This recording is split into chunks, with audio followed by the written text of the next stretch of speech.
ladies and gentlemen, please welcome today Jeff Bethke.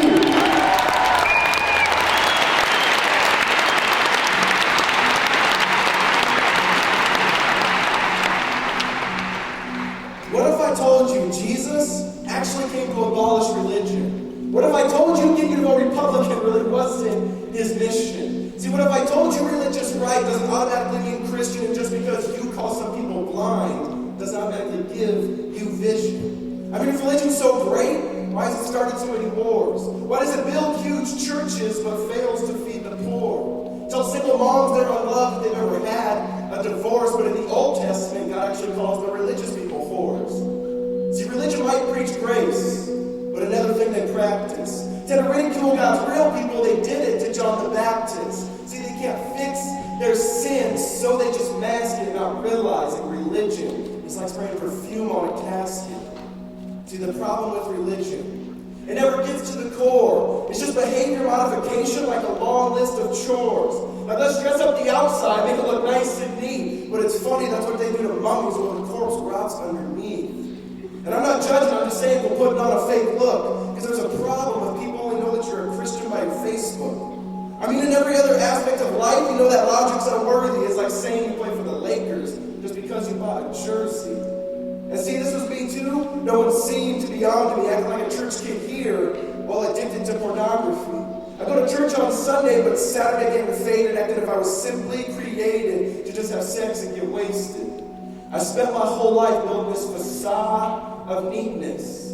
But now that I know Jesus, I boast in my weakness. Because if grace is water, then the church should be an ocean. It's not a museum for good people, it's a hospital for the broken. Which means I don't have to hide my failure, I don't have to hide my sin, because it doesn't depend on me. It depends on Him. Because while I was God's enemy and certainly not a fan, He looked down and said, I want that man.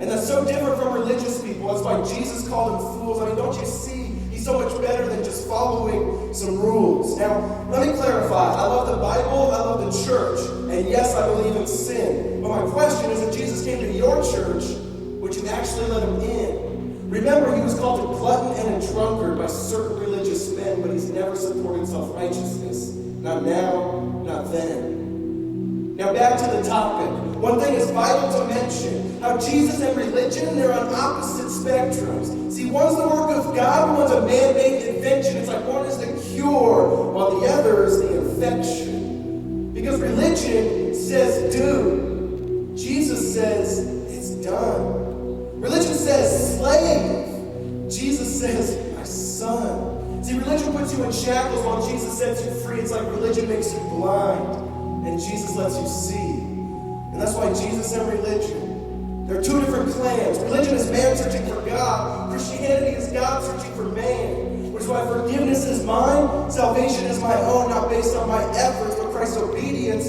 alone. Because He took the crown of thorns and the blood dripped down His face. He took what we all deserve. That's why you call it grace. And while being murdered, He yelled, Father, forgive them. They know not what they do, because when He was hanging on that cross, He was thinking of you.